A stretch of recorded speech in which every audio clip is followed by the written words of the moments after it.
Hello and welcome to the next installment of Dissection of a Fantasy Baseball Team.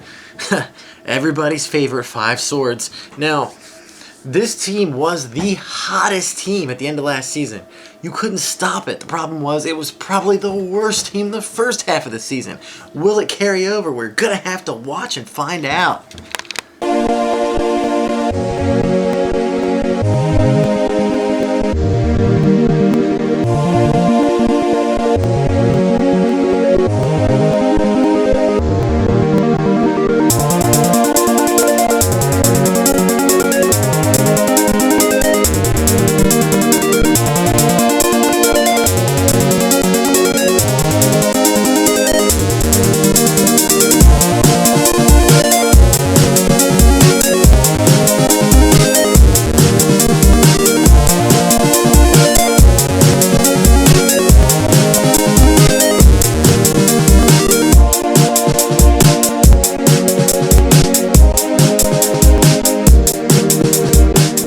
There's always one girl who thinks she knows. It's an unbiased opinion with flow.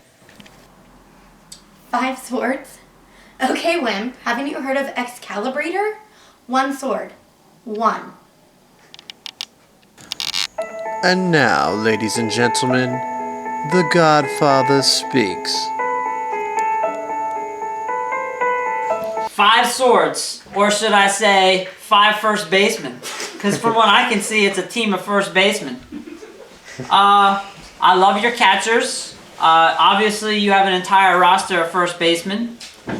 Very weak. Escobar at shortstop. If only you would have had some draft picks to get a shortstop. Oh, that's right, you did have draft picks.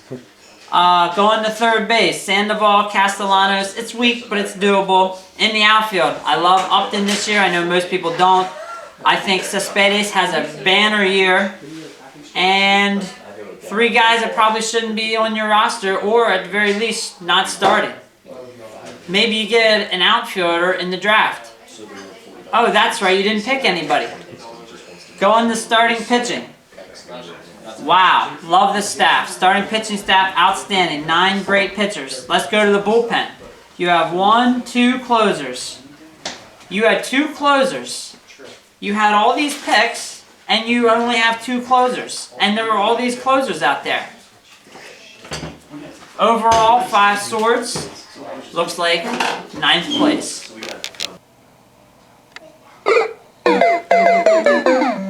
Bust. Here's another easy one, okay? The bust for 5 swords is going to be Pablo Sandoval, okay? And here's the reason why.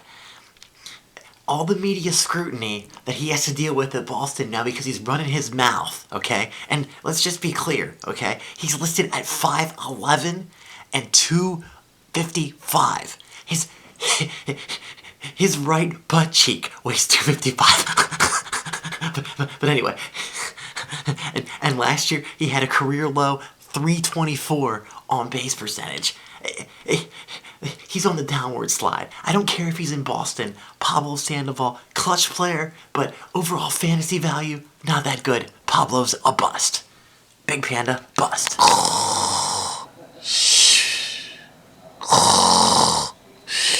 The sleeper for 5 swords is Shin Chu.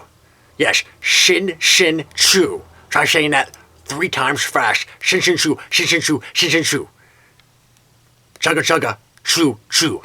Yes, anyway, 5 swords sleeper is Shin Chu. He has 242, 13 home runs, and 40 RBIs last year. Not very good. But he was hurt last year, and I expect a much better Texas Ranger lineup. Insert Prince Fielder, insert other young guys who are doing much better this year, and everything will be sky's the limit for Shin Chu. I like that on-base percentage of 423 that he had in 2013. Look for it to be high once again this year. Maybe not 423, but 380 would be something very nice for Shin Chu owners. Sean, you're wrong. Hooray, it's the wrong guy. Texas has the same lineup as last year. But this year, they have Prince Fielder. Wrong. Fielder was there last year. Another year for the young guys should make the numbers be higher and better. Wrong. You have no idea what players will be better year after year. Just because they're young doesn't mean they're going to be better next year. I give up.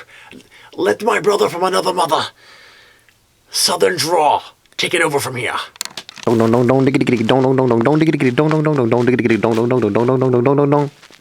Five Swords has a slightly below average bullpen. Dave Robertson is definitely the best of the bunch. Addison Reed, you never know what you're going to get out of Addison Reed. Jansen and, of course, the Jansen from Toronto, even though now he is not with Toronto anymore. He's with the Nationals. He's just a setup guy. And, of course, Romo with the Giants. It's two closers, two holds, guys. It's a below average bullpen. Any week he can compete, but a lot of stronger bullpens will be able to beat Five Swords.